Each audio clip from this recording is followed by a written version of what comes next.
author of How I Spent My Summer Holidays, The Vanishing Point, The Kite, creator of Jake and the Kid, and author of the Canadian classic Who Has Seen the Wind. A writer whose books invite a personal response. Here's a letter I got quite a few years ago. I've kept it. From a girl in Vancouver. Dear Mr. Mitchell, I'm a grade 10 student in Vancouver. In English this term, we have read your book, Who Has Seen the Wind. I don't think it's changed my whole idea of life, but something's changed. Now I feel that I could live my life on the prairie and die there and be buried there. I cried very much over the story. I know I could never write anything that would make anyone stop to notice it for a while. Sometimes it makes me angry to cry because I do it so easy. The kids I know would probably think I was crazy if they knew I was crying right now while writing a letter to such a famous writer. W.O. Mitchell finds a special reward in talking to students.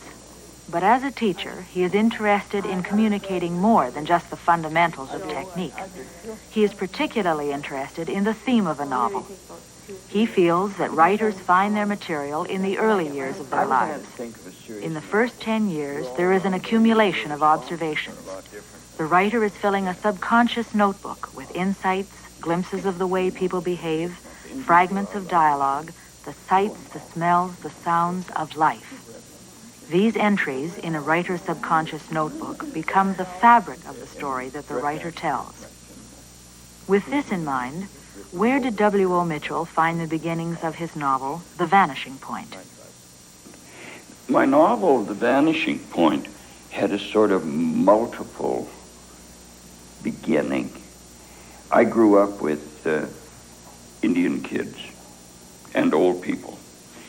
From about the age of 5, when we would go to Carlisle Lake, which was on the Carlisle Indian Reservation of Salto Indian, and remembering actually my fascination with in art, in drawing or art, which wasn't considered important in Hague School in Weyburn. I was a half hour once a week, and it wasn't considered important. In fact, it was an indulgence. And when we took up The Vanishing Point, and at some point it hit me, this convention of man is much more than it seems. That the man's progress through history, there are times when humanity seems to have reached the vanishing point. It's a frightening thing. But always it never closed. Early in October, they took up The Vanishing Point. Mostly it was accomplished with the ruler. It was a lot like geometry, only fun. Higher on the art paper than a person would think the horizon had to run clear across. Then the vanishing point must be marked. It didn't have to be exactly in the center, old Khaki said, but a little to the left if a person wanted. Perhaps because he hadn't been listening carefully. It is in this memory of a childhood experience that Mitchell finds the theme for his novel. I say yes to man, and that whole thing fascinated me. And then I realized that individual parts of society can be almost about, like Indians, about to be sucked down that dreadful vanishing point. Closer and closer together till they were all finally sucked down into the vanishing point. Very soon, before the art period was over, his drawing didn't satisfy him. It was empty. Needed something. Tiger wouldn't do, of course. Well, unless he put a circus tent for it to have got loose out of. He had to have something more. Gophers? Like tent pegs? Clump of wild roses? Buckbrush? Had it? A tree.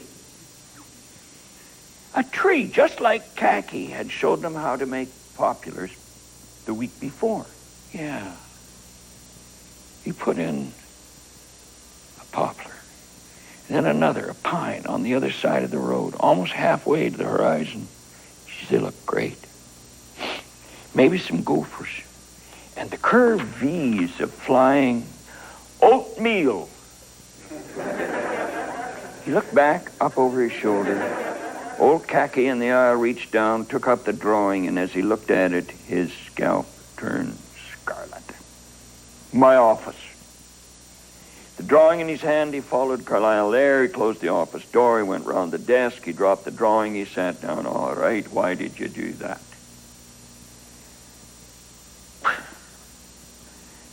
It'd been a sort of accident. You knew we were doing the vanishing point and perspective. You're told to do that simply. But you went ahead. You disobeyed.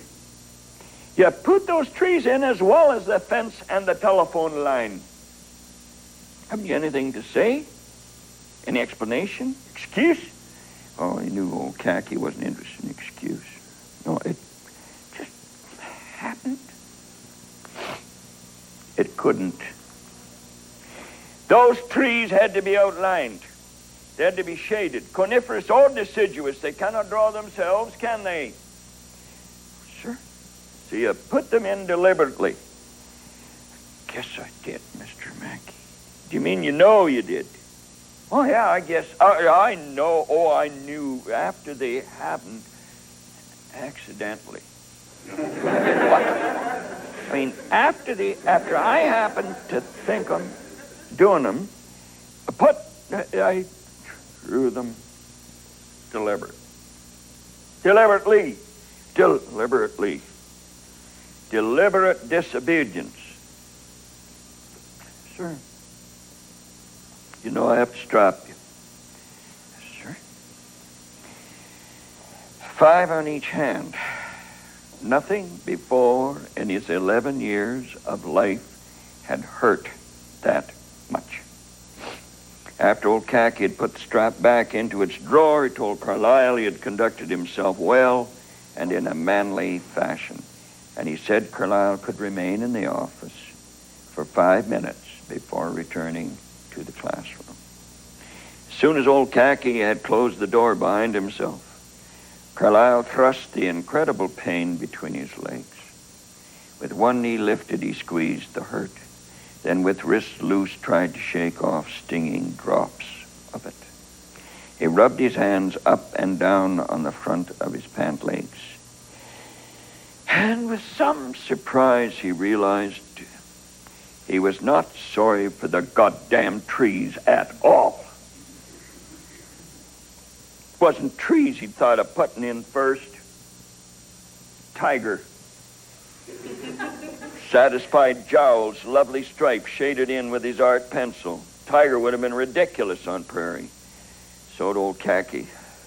Oh, he'd be safe enough on prairie unless he broke his leg. Lay out there and 40 below. In the deep rainforest of the rubber jungles of the Amazon, boy, he'd be in trouble. His strong, scared oatmeal scent would telegraph him to headhunters. The pain had completely evaporated. His palms were just warm now, red as sunburn. He could see there was a slight puffing. His hands trembled. He couldn't stop them. A little like looking at them through the lifting drift and shimmer of heat waves. They blurred, then they starred. He looked up.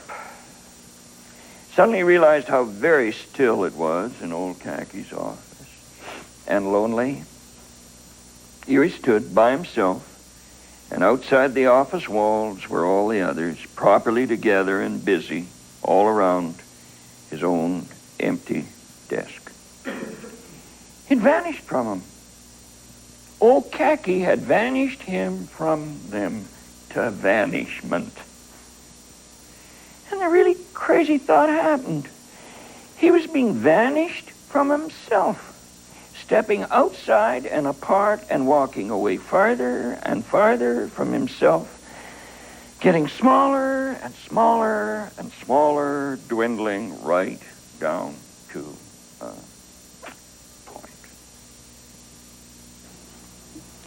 A I've always been fascinated by bridges, and I think when I read Martin Buber, more likely Erich Fromm's Art of Loving, the idea that man is the only animal conscious of self and therefore separates himself from the rest of the living whole, and that love is the act of trying to bridge back, and particularly to other living human beings. For Mitchell, his writing is that bridge. His writing does invite a personal response. Mr. Mitchell, I hope you don't think this is so stupid for anyone to write such things to you. But I couldn't do it to anyone else. Our English teacher, no one likes her because they think she's so old and doesn't know much. She talks a lot about life and everyone yawns and stretches. I listen all the time, though, you know. She always gets after a few kids in our class, but she really makes a lot of sense when I look at it for her point of view. I think she's right. She says we kids have had life too easy and wouldn't know how to set out on our own if we were to try. I believe it. That's why I'm so very glad I read your book. And now I'm going to make sure that if I ever have a family, I'll raise them all out on the prairie and train them hard. They'll know how to look after themselves. I think you must have wonderful children. Yours sincerely, Karen.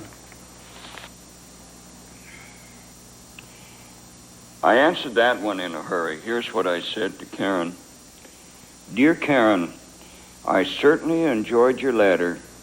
I think I have wonderful children, too, except that 2 of them have grown up. Well, I go on to explain how marvelous they are and everything, but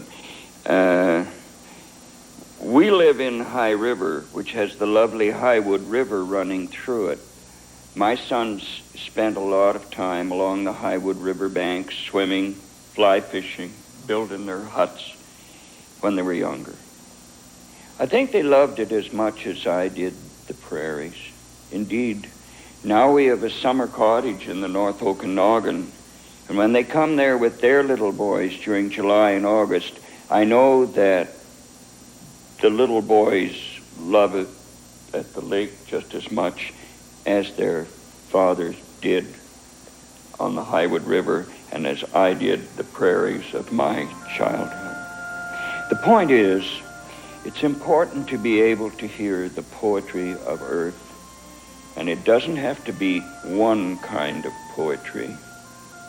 It will sing to you and make you want to cry on the seashore, in the mountains, the foothills, the lake country, and there's also a poetry of asphalt.